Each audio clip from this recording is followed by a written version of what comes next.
pansit na naman kaming... Nako, ako po ay nakatanggap ng tawag sa isang client ko na nalungkot naman po ako. Yun ang tutulungan ko kasi yun talaga tumutulong ay si Tektram. Si Ruel, of course, number one ko namang ano yan. Tell me how the garden grows, Tita Meriton. Warm hands guide the soil where the hope is sown. Good morning! It's January 12 today. It's not yet the tax season. Next week pa ang aming January 19 na we'll do some what do you call this? Prayer breakfast, you know, to offer the tax season to the Lord. But today, first day, para first day in school, tingnan niyo naman ang aking outfit. Ang outfit ko today is kailangan naka-business kasi may client ako ng 11 o'clock. So, maganda ba? Andito na naman tayo sa aking mga scarf. Pakita ko kasi yung buong itsura ko. Tingnan niyo. Ay, yan. Ay, naka-dress ako naka-dress. Oops. Ay, natutuwa ako dito sa aking tingnan, pakikita ko sa inyo, ha? Diyan. Yan. Ay, layo. Super layo. Basta naka-dress po ako ngayon. Para bang para pong first day of classes. Di ba pag first day of classes, lahat excited at kung ano-ano isusuot nila. So ganun din ako, first day of my work. Okay, pakita ko sa inyo kung mangyayari sa akin ngayon. Ang dami kong tatrabahuhin ngayon. Ito yung time na gagawa po ako ng mga estimated taxes ng mga kliyente ko kasi deadline na sa January 15. And ito po yung estimated tax means extra money to pay para hindi sila magbayad pag ginawa ko yung taxes nila this year. So, nag-a-advance payment sila, parang withholding. Ang dami po nila. Nakagawa na ako ng 2. So, nakalimutan ko. So, grabe. Tapos tatawagan ko muna sila. Ayokong mag-withdraw ng pera sa account nila na hindi nila alam. So ako itatawag ng mga ibang kliyente mamaya na hindi ko pwede sa inyo. Sinasabi ko lang sa inyo, yun ang mga trabaho ko ngayon.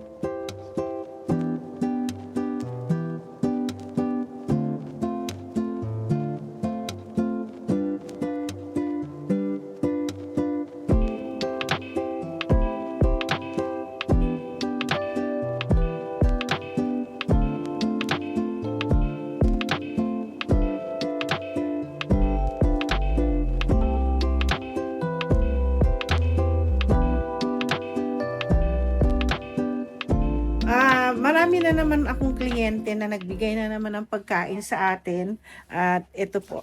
Nag-umpisa na, may pansit na naman kaming bigay ng client ko. Kasi birthday niya ngayon. Birthday niya today. Shout out kay Gloria Agudelo. Dapat kailangan si Gloria maging subscriber ko.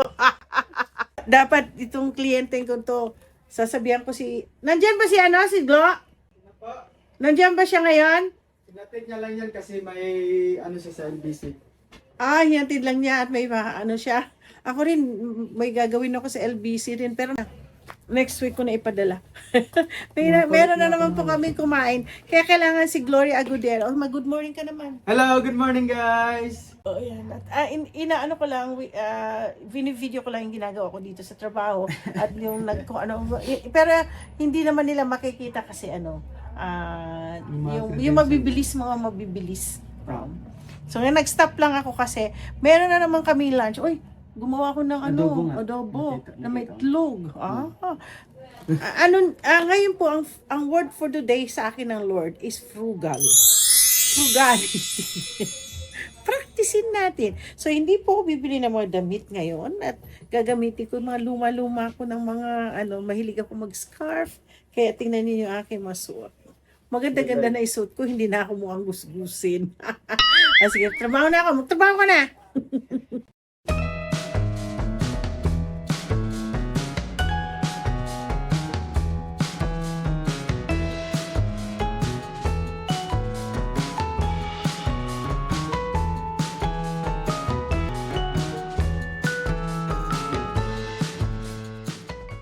Nako, ako po ay nakatanggap ng tawag sa isang client ko na nalungkot naman po ako. Yung bigla akong tumahimik kanina.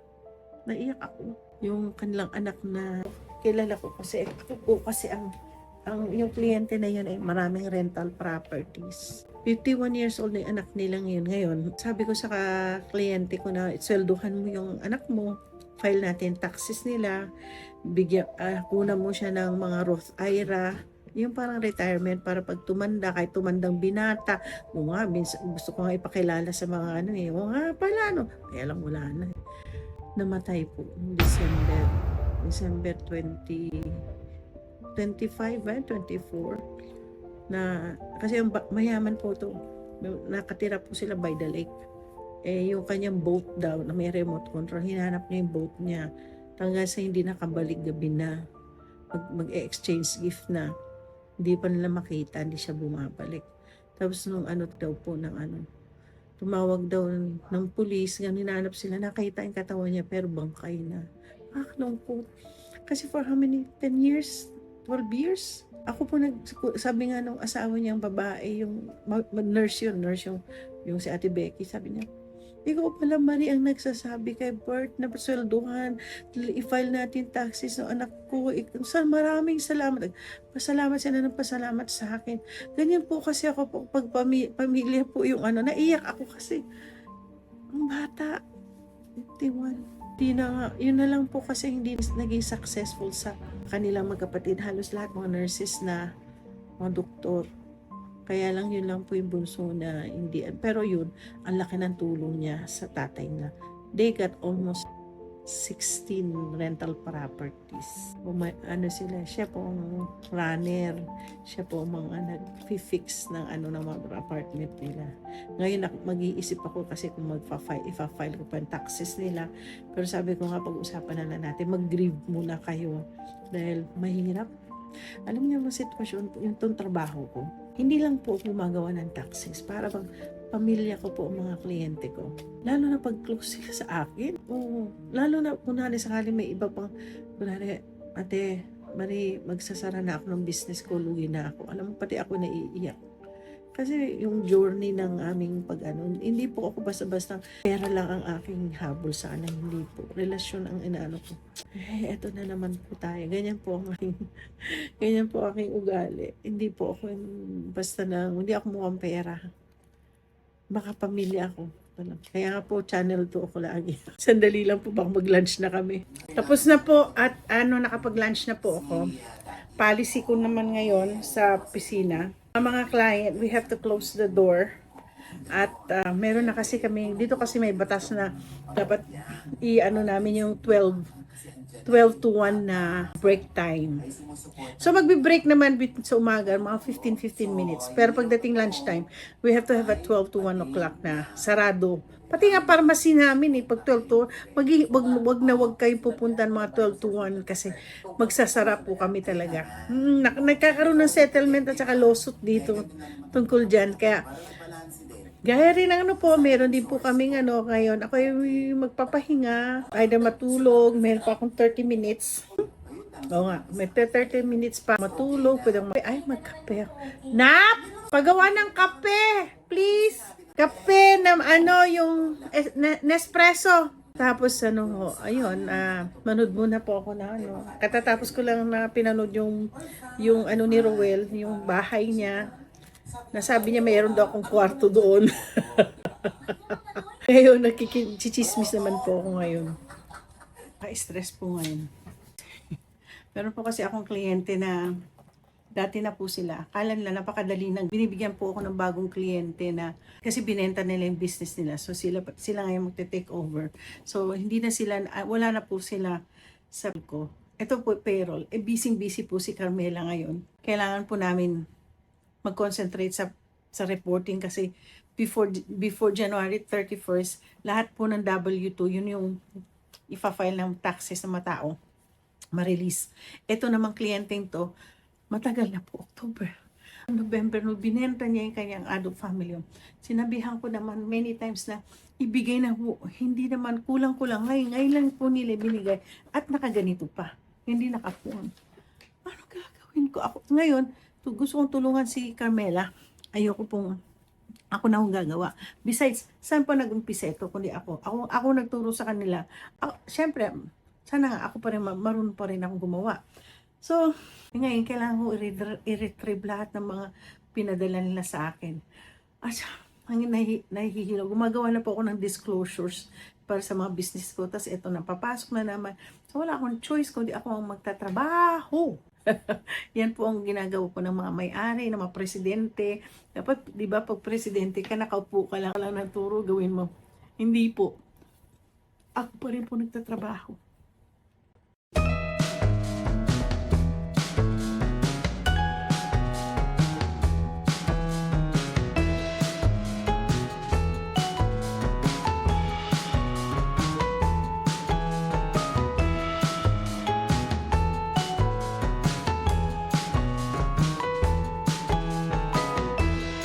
Guys, nanonood pa rin ako ng pinapanood ko yung bagong ni Mama Loy, yung magandang lugar.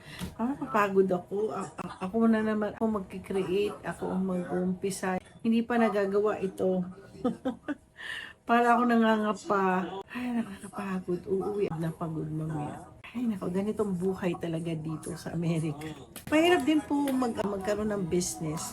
Kailangan talaga asikasuhin mo yung business mo. Pero one thing that I just learned from God is that this year, ang number one na inaano ng Lord sa akin ngayon is yung sa Habakuk. So, gusto kong magbasa mamaya, kaya lang tapusin ko muna itong payroll na to. So, pag may time ako, kasi dapat umuwi ako ng 4 o'clock, pero darating, anong oras na ba? 1:34 na. May darating akong kliyente before 3 o'clock at ibibigay sa akin yung mga paperworks nila na magkano utang pa nila sa IRS at i-anuhin ko pa. Well, God is so good. Ngayon, papracticein ko maging frugal. Tingnan po natin. Dati nung kasi mapagbigay ako. Sige dyan, tulong doon. Pero ngayon, ito yung year talaga na sabi ng Lord sa akin, kailangan magtitipid po tayo. Hindi, kasi I'm no longer young. Iyak ako kanina sa Lord habang nag-pray up sa Lord na ang dami ko sinayang. Ang dami ko sinayang in the sense na 20 years na ngayon ang aking company. So, something like, not 20 years, sabi mo mga 15 years ago, God has blessed me so much.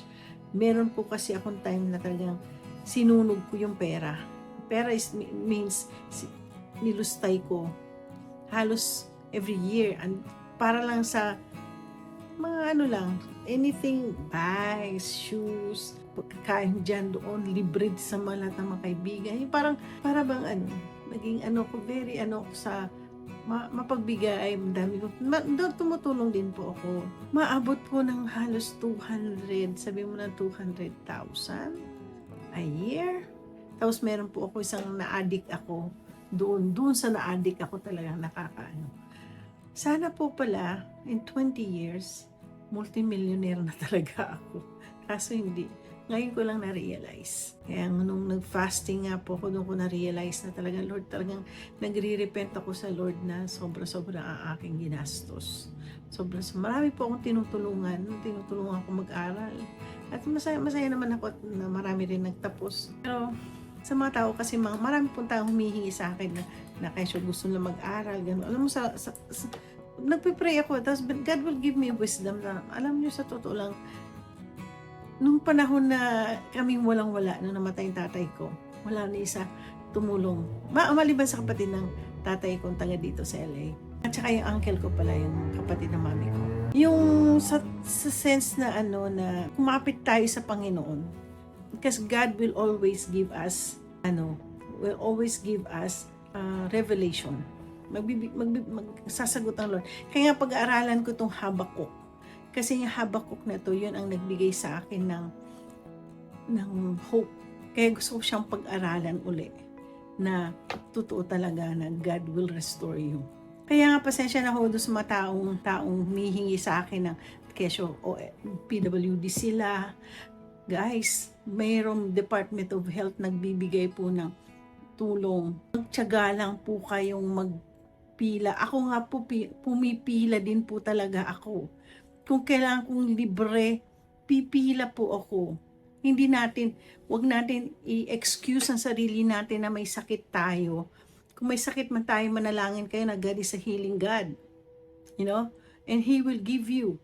Hindi yung, kasi minsan po nagugulat na lang po ako, meron na lang humihingi sa akin, hindi ko kilala. Wala akong kilala. Kaya, ang number one ko kasi ngayon yung mga Christian na kapatiran ko, nakilala ko sila, recommended sila. Alam niyo sa totoo lang ngayon, sabi sa akin ng isa kong kaibigan, bakit ka nagbibigay individually? No. May mga organisasyon na yun puntahan nila. Kasi yun ang ibibigay ko kay ABS-CBN, yung kay Lenny Lubre, kay VP Lenny. Yung mga organisasyon, yun ang tutulungan ko kasi yun talaga tumutulong ay si Tectram. Si Ruel, of course, number one ko naman yan. Meron po akong mga iba pong yan. At saka pinagpipray ko kung sino gusto kong mag-support ako. Kasi tinitignan ko po kung tumutulong sila sa mga tao. Ayan. Isa dyan si Tectram. Kaya, dun sa mga ngayon, alam niyo, mahirap po kumita. Sinasabi ko sa inyo. Pero ngayong taon na to, talaga hindi na po ako talaga masyadong mapagbigay. Pero syempre, yung kikitain ko dito, ibibigay ko din sa mga subscribers ko. Pero itong month na to, ang bibigay ko dun sa mga una-una. Nagtumingin ako dun sa una-una kong mga kliyente tuloy, mga subscribers nung ako ay nag-uumpisa pa lang. Kasi magwa 1 year na ako next month So yun sa kanila ko ibibigay. Nasabihan ko na ng mga iba. Okay. Ako po ay mag-say goodbye na sa inyo. Marami pa akong tatapusin. At sana po ay mabigyan naman tayo ng lessons. Pag-pray nyo, malay nyo, God will send you someone, an angel. Might be me or someone else. Kasi hindi po tayo dapat hingi ng hingi. Marami pong mga sangay sa gobyerno na nagbibigay. Salamat po.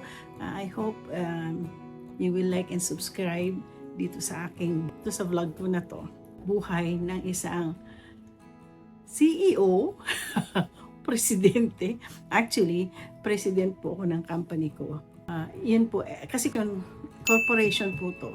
Kaya yun. So thank you very much. Yan po ang fina-file ko sa taxes. Hindi ako gumagawa ng kwento. Salamat po. Don't forget to like and subscribe.